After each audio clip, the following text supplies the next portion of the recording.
Selamat pagi, Bapak Ibu. Selamat pagi, Ibu. Bagaimana kabar hari ini? Baik, Ibu. Bapak Ibu, hari ini kita sedikit melihat bagaimana peserta didik kita yang kelas 7.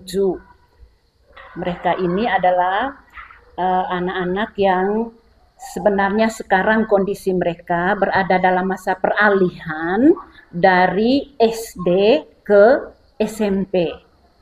Kita nanti akan coba melihat apakah pemikiran mereka berubah. Dalam arti begini, mungkin waktu SD mereka punya pemahaman tentang pembelajaran itu agak berbeda ketika mereka sudah memasuki SMP atau menjadi siswa SMP. Apakah pemikiran mereka itu berkembang, bertumbuh? Apakah mereka ini sudah menjadi anak yang mandiri, yang kreatif ketika mereka sudah berada di SMP, atau tetap menjadi seorang siswa yang belajarnya masih didorong-dorong oleh orang tua atau oleh guru. Jika mereka masih menjadi siswa yang belum mandiri, itu berarti pola pikir mereka ini belum berkembang, belum bertumbuh. Kita sebentar akan memetakan apakah mereka itu masih berada dalam pola pikir yang tetap atau sudah berada dalam pola pikir yang sudah berkembang, sudah bertumbuh. Nah, tentang pola pikir ini, mereka, anak-anak kita ini sudah berkembang, sudah bertumbuh atau tidak. Tentang pola pikir ini, dua pola pikir ini, nanti secara lengkapnya kita akan memperhatikan video. Apa itu pola pikir tetap, apa itu pola pikir bertumbuh atau berkembang.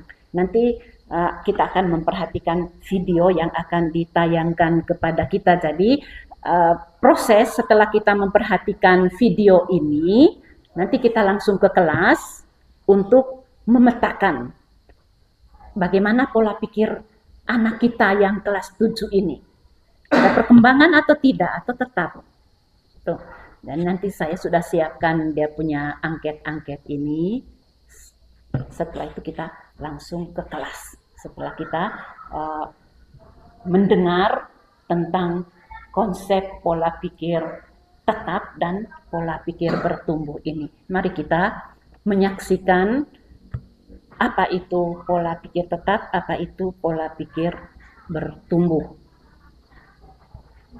Ini kita mau gali lebih dalam nih soal satu konsep yang penting banget, pola pikir bertumbuh atau growth mindset. Betul. Sumber kita kali ini dari materi bahan bacaan pola pikir bertumbuh, ini dari Kemendikbudristek. Nah, misi kita simpel aja, paham apa itu growth mindset, kenapa ini relevan buat Anda, dan gimana ini bisa mengubah cara kita lihat tantangan. Ada kutipan bagus nih dari Prof. Abdul Muti, katanya, kalau orang berpikir dengan growth mindset, maka dia yakin masalah yang hanya sedikit itu jalan keluarnya banyak. Wah, menarik ya. Mari kita bedah bareng-bareng. Oke. Baik Bapak Ibu, apakah sudah sedikit memahami tentang pola pikir tetap dan pola pikir bertumbuh ini? Ya. Nanti kita ke kelas Bapak Ibu, ada beberapa pertanyaan yang harus dijawab oleh siswa. Setelah itu sebentar kita coba menghitung sama-sama berdasarkan jawaban siswa ini nanti, apakah mereka ini masih berada pada pola pikir tetap atau pola pikir bertumbuh berdasarkan jawaban-jawaban mereka nanti. Nah, setelah itu nanti Bapak Ibu, setelah kita melihat siswa kita ini masih ada pada pola pikir tetap atau pola pikir bertumbuh. Nah, berdasarkan itu nanti kita merancang rencana pembelajaran mendalam. Bagaimana caranya supaya kita mencoba untuk membangkitkan pemikiran-pemikiran siswa yang bisa nanti mengarah kepada perkembangan pola pikir yang berkembang. Kita rancang itu di RPP, RPM, kira-kira dengan menggunakan pendekatan apa yang bisa membuat siswa kita itu terangsang untuk tidak tetap pada pola pikirnya yang lama, tapi pola pikir mereka berkembang. Dalam arti bahwa salah satu contohnya tadi itu, ya, mereka tidak menyerah pada tantangan. Nah, mereka kalau ada tantangan, mereka tidak takut, tetap mencoba, mencari bagaimana supaya tantangan itu bisa diatasi. Nah, kita nanti coba mendesain itu di dalam rencana pembelajaran kita.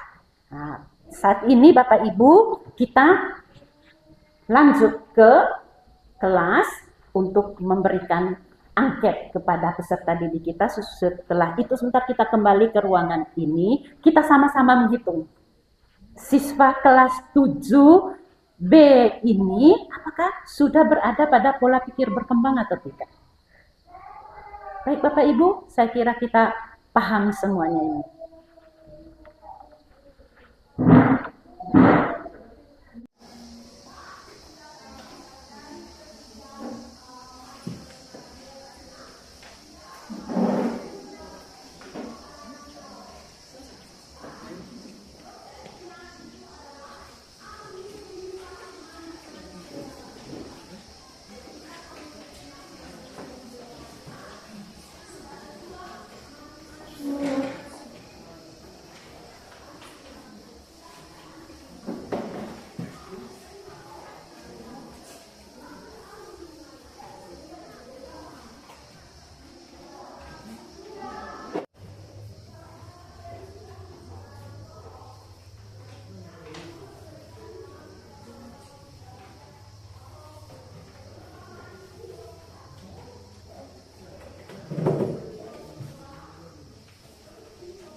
bagian soal lebih banyak. Pernyataan ini kamu setuju atau tidak? Lalu di samping di aksinya tanya juga, yang pertama ada mencari bantuan guru atau teman. Yang kedua membuat daftar belajar rutin untuk matematika. Di situ tidak dibuat penomoran, tapi koma. Intinya kamu pilih salah satu. Yang kamu pilih tidak dicoret. Yang tidak dipilih itu yang dicoret. Mengerti? Mengerti. Sudah sampai selesai bisa? Silakan.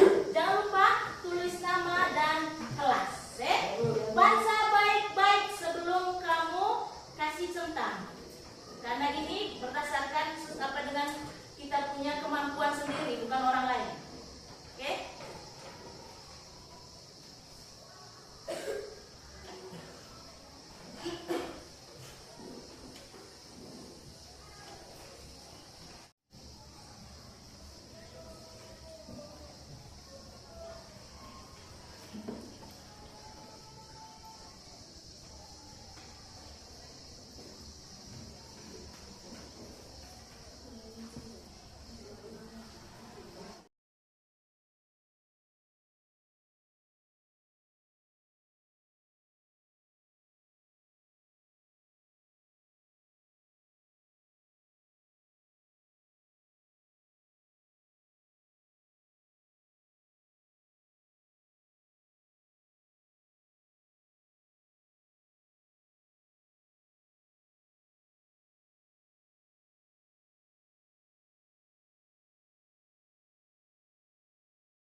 Baik Bapak Ibu, terima kasih kepada Ibu Dewi yang sudah memandu anak-anak tadi untuk mengisi angket.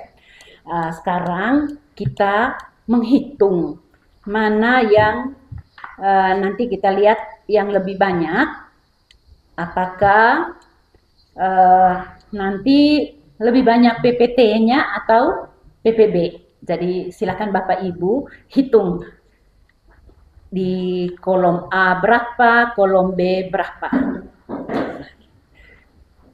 Setelah itu nanti Bapak Ibu, setelah kita tahu nanti anak kita berada pada PPT atau PPB, masih pola pikirnya masih bertumbuh atau sudah berkembang.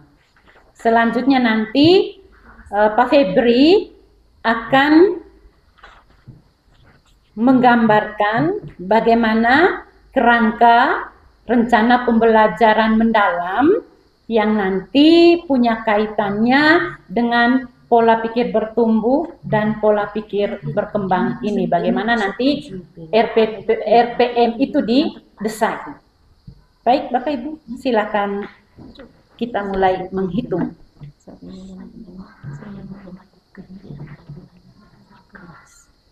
Berarti dia tidak setuju, berarti dia berkembang. Oh iya, maksud kita total dulu yang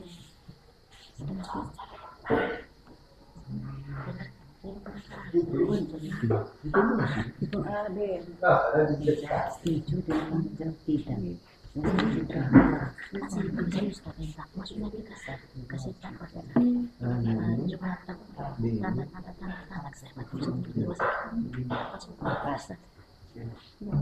pernyataan misalnya ngomongin sudah Tidak.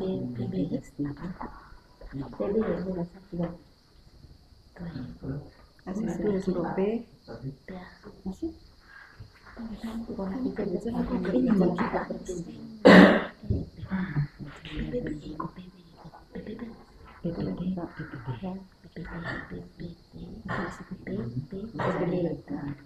Baik Bapak Ibu guru hebat, tadi kita sudah mengambil data dan kita tadi sudah mencoba melihat jawaban-jawaban siswa kita. Dari jawaban mereka, Bapak Ibu, kira-kira siswa kelas 7B ini mereka itu berada pada pola pikir bertumbuh atau pola pikir berkembang? Ya, setelah diambil kesimpulan tadi setelah kita periksa dia punya angketnya, kita dapatkan di sini untuk PPT-nya itu berjumlah 6 orang, yang PPB-nya itu ada 6 orang, dan yang lebih banyak di sini adalah yang PPC berjumlah 11 orang. Baik Bapak Ibu, jadi hasil angket, anak yang masih berada pada pola pikir bertumbuh itu ada 6 orang, yang berada pada pola pikir berkembang ada 6 orang, dan yang berada pada pola pikir bertumbuh dan pola pikir berkembang atau pola pikir campuran ini lebih banyak, 11 orang. Nah, dari sini Bapak Ibu, bagaimana kita mencoba supaya anak yang masih ragu-ragu dalam memilih atau anak yang masih ragu-ragu untuk bersikap, bertindak, berkreasi, berinovasi, kita caranya bagaimana? Supaya mereka itu tidak ragu-ragu lagi. Tidak ragu-ragu lagi. Jadi ada 11 orang. Jadi kalau kita lihat ada 17 orang. Jadi kelas ini sebenarnya masih ada pada pola pikir bertumbuh. Sebenarnya kalau kita perhatikan sungguh-sungguh karena masih ragu-ragu. Masih ragu-ragu. Nah, sekarang Bapak Ibu, bagaimana kelas yang masih berada pada pola pikir bertumbuh ini kita berupaya untuk menjadi anak yang kreatif, yang mandiri. Bagaimana itu kita integrasikan di dalam rencana pembelajaran kita? Bagaimana kita mendesain rencana pembelajaran kita supaya nanti anak itu bisa bertumbuh, bisa berkembang sesuai dengan keinginan pola pikir bertumbuh ini. Nah, untuk itu Bapak Ibu, kita mendengar penjelasan dari Pak Febri untuk rencana pembelajaran mendalam ini. Kepada Pak Febri, silakan memberikan gambaran buat kami semua tentang rencana pembelajaran mendalam yang nanti bisa membuat pola pikir anak ini bertumbuh, berkembang. Baik, terima kasih. Yang saya hormati pimpinan, yang saya hormati juga Bapak Ibu Guru, dan terima kasih sudah stay di sini untuk mendengarkan beberapa penyampaian dari saya. Tanpa memperpanjang kata, saya langsung kepada intinya adalah perencanaan pembelajaran mendalam. Di sini yang pertama itu ada identifikasi. Dari identifikasi ini kita memetakan ada namanya DPL atau dimensi profil lulusan. Ada 8. Yang pertama yaitu keimanan dan ketakwaan, yang kedua kewargaan, yang ketiga kolaborasi, yang keempat itu kreativitas, yang kelima itu komunikasi, yang keenam itu penalaran kritis, dan seterusnya. Kita masuk kepada desain pembelajaran. Di sini Bapak Ibu kita menentukan yang namanya tujuan pembelajaran. Setelah menentukan tujuan pembelajaran, ada namanya praktik pedagogis. Nah, praktik pedagogis ini Bapak Ibu akan menjelaskan tentang model, metode, dan pendekatan yang kita gunakan dalam desain pembelajaran ini. Habis itu kemitraan pembelajaran.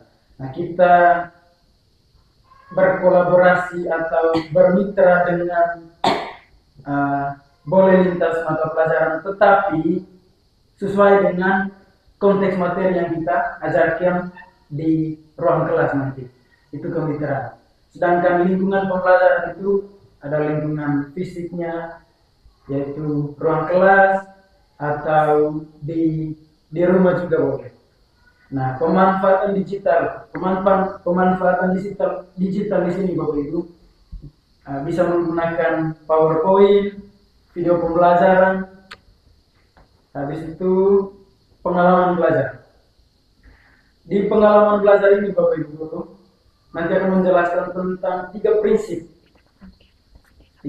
pembelajaran mendalam. Yang pertama yaitu tentang yang berkesadaran, bermakna, dan menggembirakan. Setelah kita merancang pembelajaran, dari desain pembelajaran, kita merancang pembelajaran. Setelah itu kita masuk ke mendeskripsikan pengalaman belajar itu melalui memahami, mengaplikasikan, dan merefleksi. Ada kegiatan inti, kegiatan pendahuluan, penutup. Nah, di kegiatan inti kita menggunakan model pembelajaran. Itu contoh kita menggunakan model pembelajaran discovery learning. Nah, pendekatannya itu menggunakan pembelajaran mendalam misalnya. Itu di pengalaman belajar. Sedangkan di asesmen itu Bapak Ibu ada 3. Ada asesmen awal, ada asesmen proses selama kegiatan belajar berlangsung, ada asesmen akhir atau asesmen sumatif.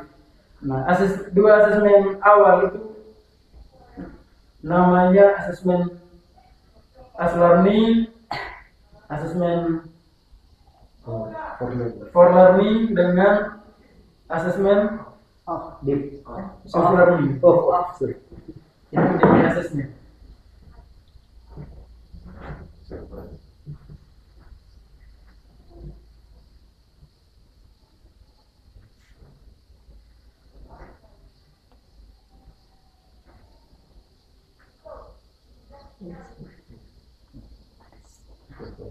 Ini Bapak Ibu, kita masuk kepada komponen umum perencanaan pembelajaran.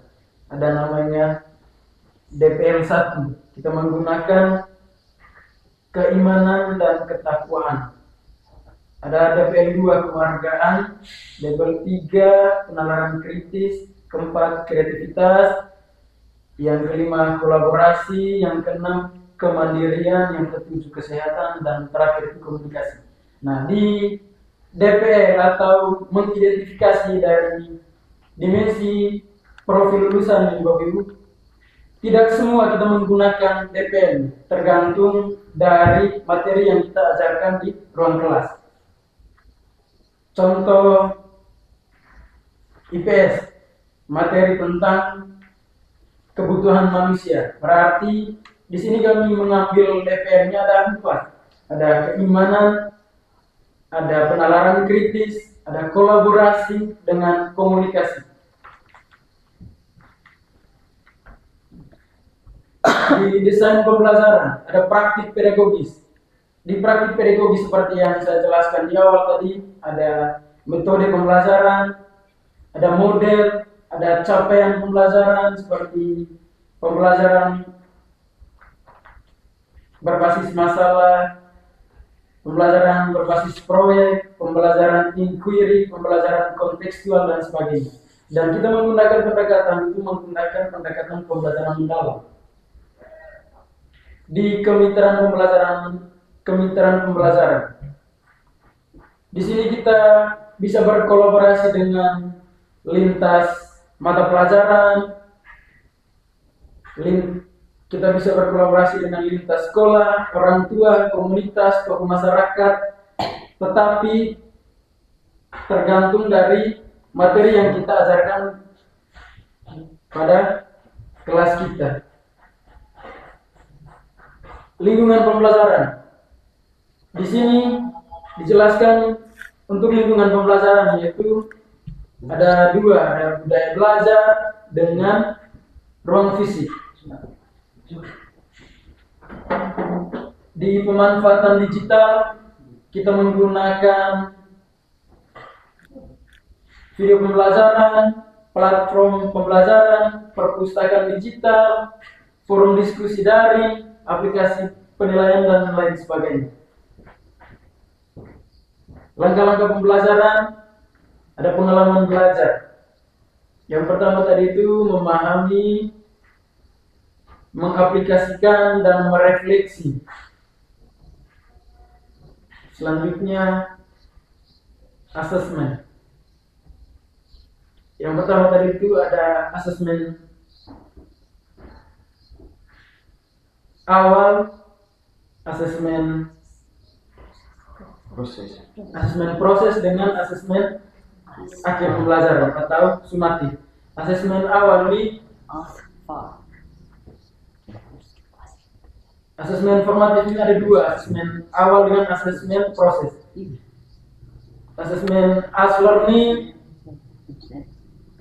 dan asesmen of learning itu di asesmen formatifnya, sedangkan di asesmen sumatifnya asesmen for learning atau asesmen akhir.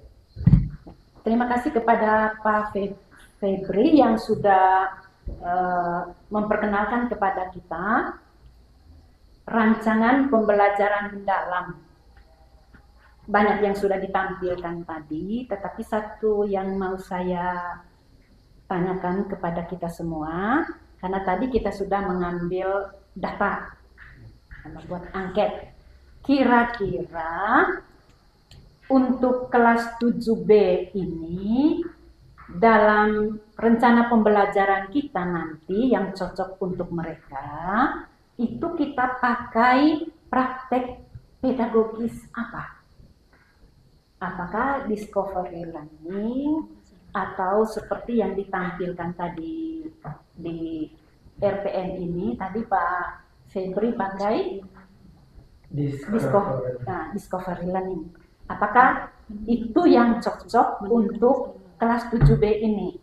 Sehingga nanti RPN kita memakai ini. Atau apakah bisa juga menggunakan praktek pedagogis yang lain? Karena tadi kita lihat bahwa banyak yang ragu-ragu.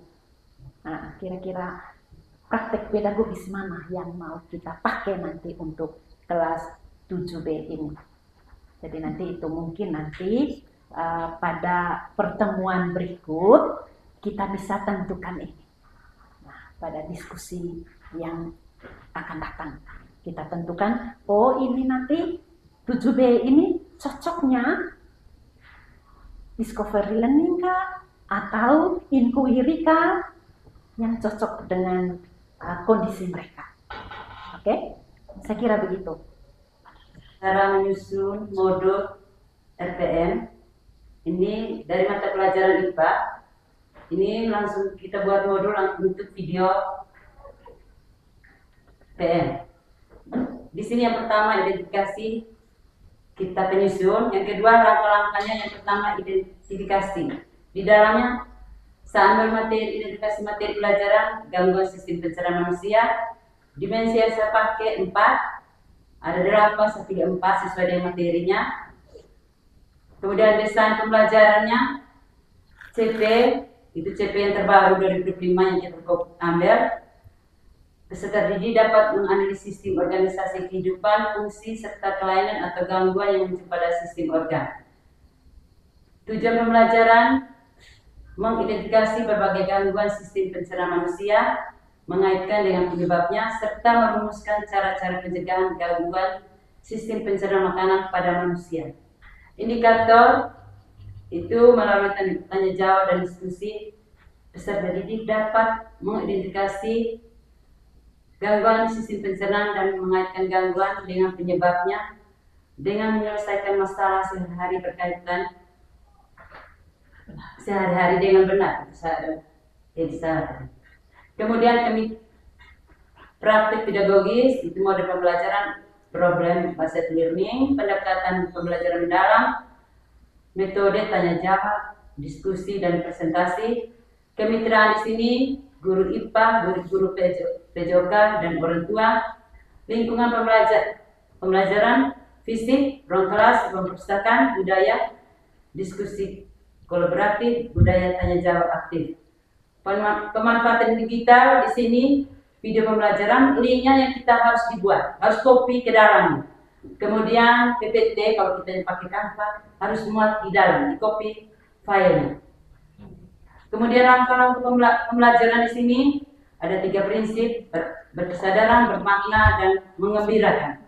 Di situ dari kegiatan pendahuluan itu ada semuanya. Pertama, memberi salam pembuka, mengajak peserta didik berdoa, dan menyanyikan lagu nasional. Jadi keimanan di sini itu guru mengajak peserta didik berdoa, itu yang saya ambil. Kemudian memeriksa kehadiran peserta didik, menyiapkan fisik dan psikis peserta didik, dan bertanya kesiapan. Kemudian mengecek buku pelajaran yang dipakai pada hari itu, mengecek kebersihan lingkungan kelas, kemudian menanyakan kesepakatan kelas. Yang berikut, guru memberikan pertanyaan pemantik, memberikan pertanyaan materi sebelumnya. Di sini kami materi sebelumnya tentang organ pencernaan dan fungsinya. Kemudian pertanyaan pemantiknya, apa yang kamu rasakan jika mengalami sakit perut atau setelah jajan sembarangan? Mengapa temanmu bisa mengalami diare atau sembelit? Bagaimana cara kita menjaga sistem pencernaan agar tetap sehat? Kemudian guru menyampaikan tujuan pelajaran yang akan diajarkan. Yang berikut, guru memberikan ice breaking. Jadi ingat, sebelum diskusi kelompok kita harus memberikan ice breaking. Kegiatan inti di sini, itu prinsip yang saya gunakan ada 2, bermakna dan menggembira. Yang pertama, dia di situ adalah memahami, itu menampilkan video melalui PowerPoint. Yang kedua, dari video yang ditayangkan ada pertanyaan yang harus dijawab siswa, ada 4 pertanyaan. Kemudian setelah menjawab pertanyaan itu, guru memberi kelompok, duduk berkelompok. Kemudian di situ ada berdasarkan asesmen diagnostik. Guru membagikan LKPD kepada siswa, kemudian menjelaskan materi, cara mengisi LKPD. Yang berikut, siswa berdiskusi menyelesaikan LKPD-nya. Di sini dalam berdiskusi saya pilih itu dimensi profil lulusan itu kolaborasi. Kemudian yang berikut, merumuskan hasil analisis dan membuat produk sederhana, itu membuat peta pikiran, itu bernalar kritis. Yang berikut, tahap yang berikut, mengaplikasikan. Tiap siswa memajangkan hasil karya mereka seperti peta pikiran tadi di dinding kelas atau di papan tulis. Itu di situ menunjukkan penilaian kreatif. Itu dimensi lulusan kreatif. Ada nilai kesadaran dan ada menggembirakan. Jadi siapa yang cepat itu dinilai oleh guru mata pelajaran. Kemudian setelah diskusi kelompok sebelum mempresentasikan ada briefing. Kemudian yang berikut, guru mendampingi dalam presentasi agar berjalan lancar dan kondusif. Di situ guru memandu diskusi, itu mengembalikan solusi antar kelompok, memberikan penguatan dan hasil presentasi. Kegiatan penutup, yang pertama itu kegiatan merefleksikan pengalaman belajar. Itu nilainya merefleksi. Yang berikut, menyimpulkan kegiatan pembelajaran serta manfaat yang diperoleh dari kegiatan pembelajaran. Yang berikut, guru menyampaikan rencana pelajaran pada pertemuan berikutnya. Dan yang terakhir, guru menutup kegiatan penutup, salam dan doa penutup. Di asesmen di sini itu jenis formatif. Ada observasi, rubrik, ada 3. Kemudian ada kegiatan refleksi. Refleksi bagi guru juga harus dimuat dalam modul. Kemudian refleksi bagi peserta didik, itu yang harus kita tanya. Dimuat juga dalam modul itu bahan ajar, materinya cukup sedikit, harus ada. Serta LKPD-nya. LKPD-nya ada, rubrik penilaian juga harus disertakan. Terima kasih. Baik Bapak Ibu, terima kasih kepada Ibu Ina yang sudah memperlihatkan RPM-nya tadi. Di sini tadi Ibu Ina menggunakan pembelajaran problem based learning, ya, problem based learning. Jadi kalau kita tadi memperhatikan data kita bahwa kelas 7B ini lebih banyak ragu-ragu dalam mengambil keputusan. Dalam pembelajaran berbasis masalah ini menurut saya cocok karena di sini anak dipaksa untuk berpikir kritis dan mengambil sikap yang tegas untuk mengambil sebuah keputusan dalam permasalahan yang mereka temukan. Karena tadi anak ini kan ragu-ragu untuk mengambil keputusan. Makanya dalam RPM kita mencoba supaya anak ini bisa berani untuk mengambil keputusan dalam sebuah persoalan. Kan ini PBL ini kan berbasis masalah. Jadi di situ mereka harus berani mengambil keputusan pada saat mereka menghadapi sebuah masalah. Jadi terima kasih Ibu Ina bahwa sudah memperkenalkan kepada kami bagaimana proses pembelajaran yang menggunakan pendekatan berbasis masalah ini.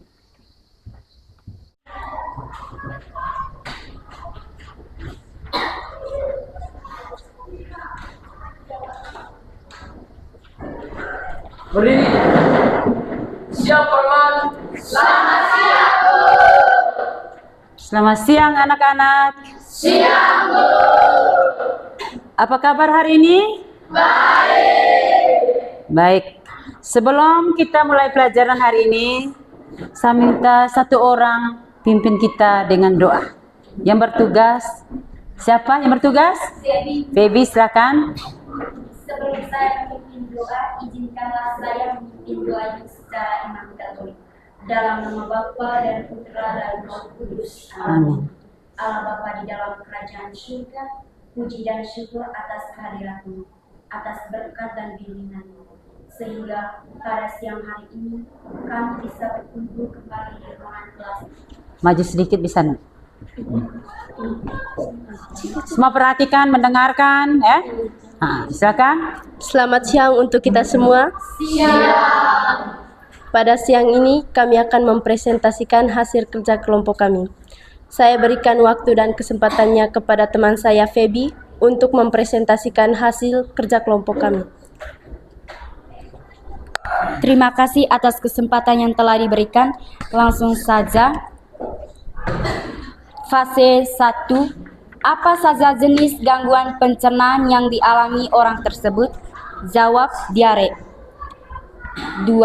Apa penyebab utama gangguan tersebut? Penyebabnya karena bakteri atau protozoa sehingga terjadi gangguan pada proses penyerapan air dalam usus besar dan jajan sembarangan. 3. Bagaimana cara pencegahannya? Cara pencegahannya banyak mengkonsumsi makanan yang bergizi, makan secara teratur dalam porsi yang tidak berlebihan. Fase 2. Apa saja jenis gangguan pencernaan yang dialami orang tersebut? Jawab, keracunan makanan. Apa penyebab utama gangguan tersebut? Penyebabnya karena makan makanan yang tidak bergizi dan jajan sembarangan. Bagaimana cara pencegahannya? Caranya, banyak mengkonsumsi makanan yang bergizi, rutin berolahraga, mencuci tangan pakai sabun sebelum makan. Itulah hasil kerja kelompok kami. Kami berikan waktu dan kesempatannya untuk kelompok lain untuk bertanya. Perkenalkan, nama saya Dekan Pulogo. Saya perwakilan dari ketua. Saya bertanya, apa gejala utama dalam penyakit diare? Gejala pertama, ada terasa mual dan pusing. Apakah jawaban kami puas? Puas. Ya, kita beri kasih WOW untuk kelompok 2 yang sudah bertanya dan kelompok yang presentasi. Ya, siapa yang pimpin? Kasih BOW. Kasih W, kasih O, kasih W. Wow, keren. Ya, Kami berikan kepada kelompok lain untuk bertanya.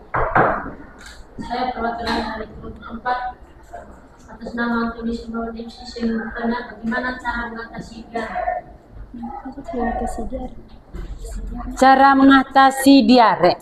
Cara mengatasi diare yang pertama, banyak mengkonsumsi makanan yang bergizi. 2, makan secara teratur dalam proporsi yang tidak berlebihan. Apakah jawaban kami puas? Ya, kita beri kasih WOW untuk kelompok berapa nih? Ya. Kasih W, kasih O, kasih W. Wow, keren. Kami berikan waktu dan kesempatannya untuk kelompok lain. Saya perwakilan dari kelompok 3 atas nama Mustaqira Rahman. Saya ingin bertanya, apa penyebab dari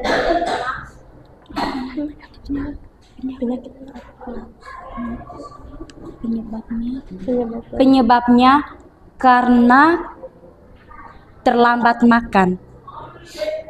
Apakah jawaban kami puas? Ya, kita beri tepuk WOW untuk kelompok 3 ya. Kasih WOW, kasih W, kasih O, kasih W. Wow, keren.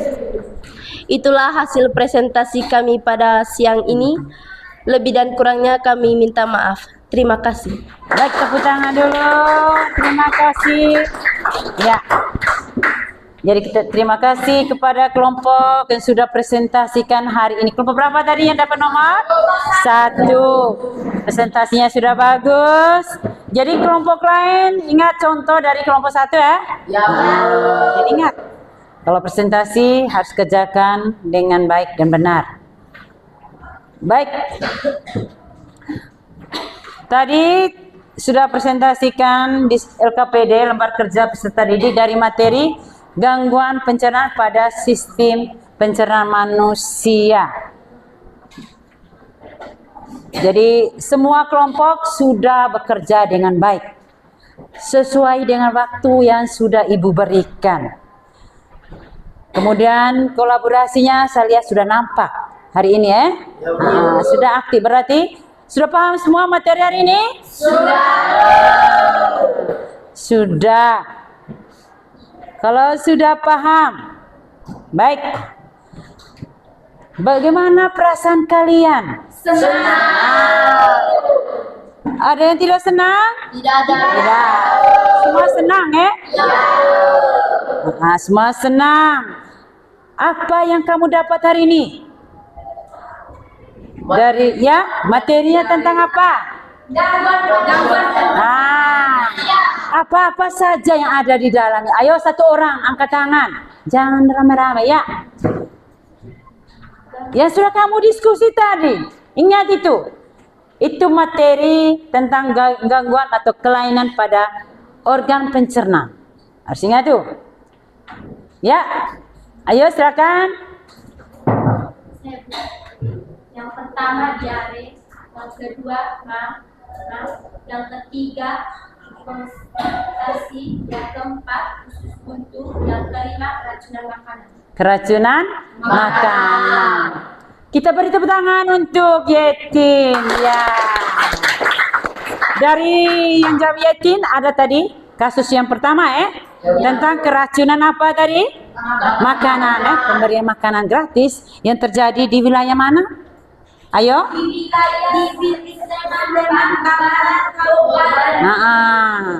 Di sekolah kita belum dapat pembagian makanan gratis ya?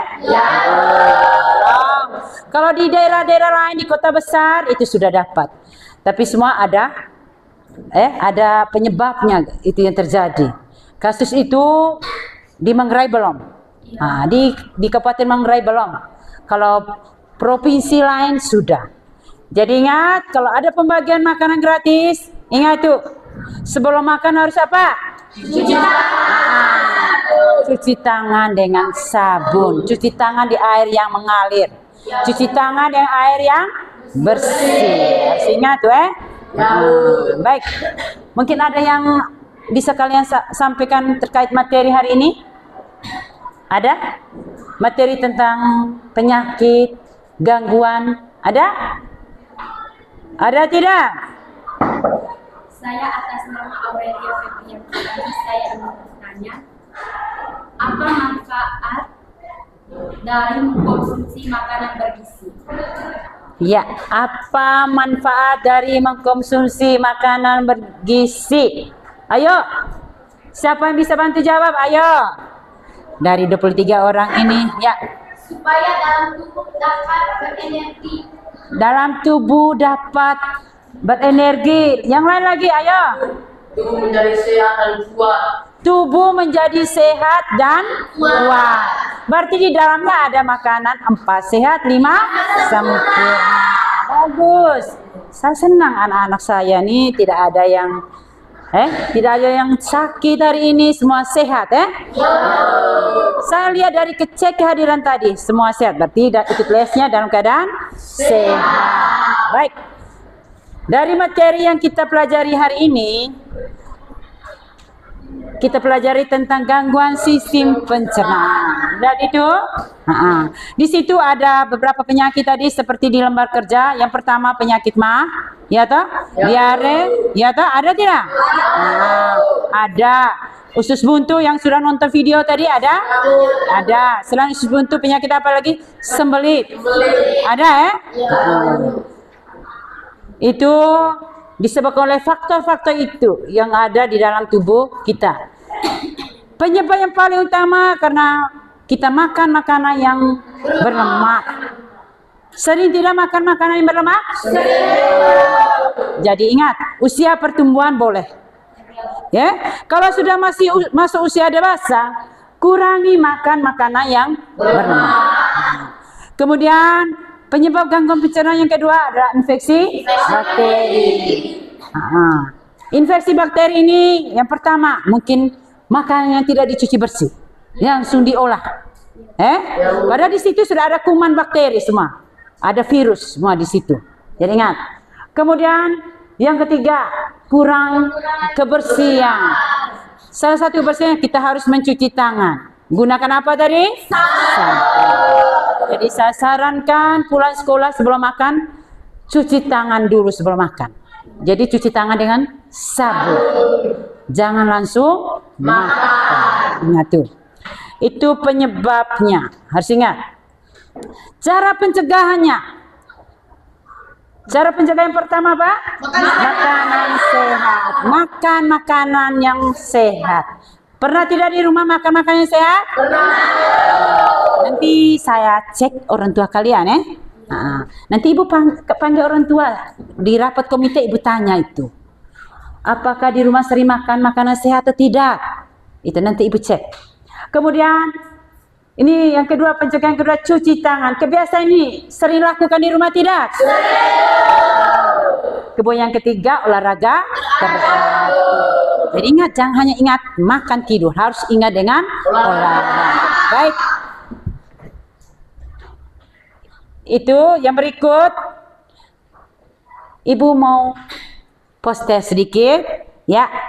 Ambil kertas dulu. Ada pertanyaan yang kalian harus jawab. Silakan tulis nama lengkap. Ya. Ayo. Ibu mau menanya kembali materi yang ibu sudah ajarkan tadi. Tulis nama lengkap, kemudian kumpul. Ayo.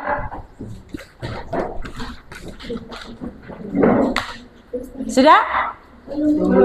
Ya, yang pertama.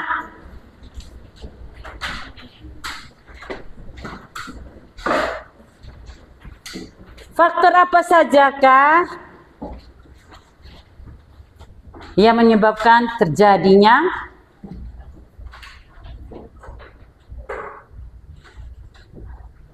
Faktor apa sajakah yang menyebabkan terjadinya gangguan pada sistem pencernaan manusia? Faktor apa sajakah yang menyebabkan terjadinya? Sudah? Terjadinya gangguan pada sistem pencernaan manusia. Sudah?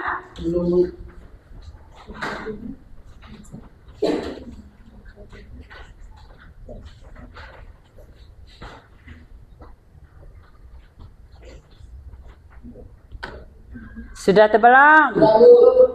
Yang berikut, berikan tips-tips agar organ pencernaan, berikan tips-tips agar organ pencernaan manusia tetap sehat. Agar organ pencernaan manusia tetap sehat. Ya, 2 nomor saja itu, cepat. Ayo. Cepat, 2 nomor. Ingat waktu. Ya. Masing-masing. Ayo, masing-masing. Silakan, mulai dari sekarang kerja.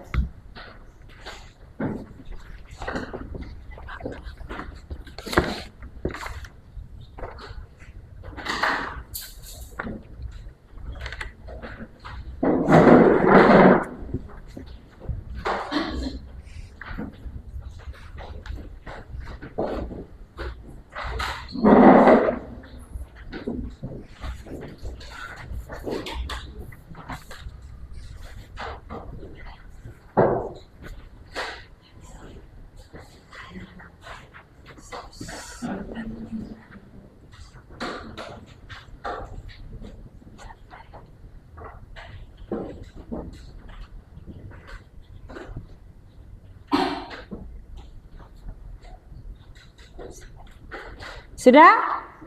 Ayo kumpul, yang sudah kumpul.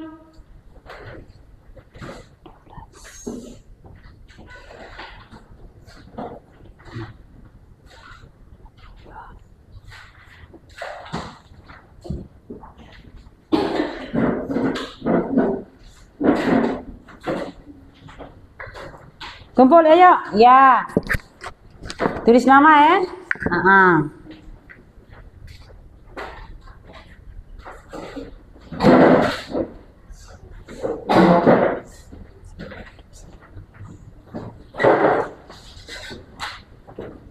Hati-hati kabel.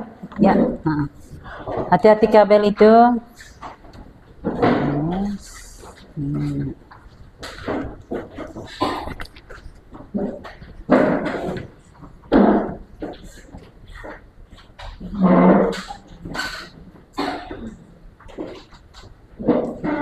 Siapa yang belum?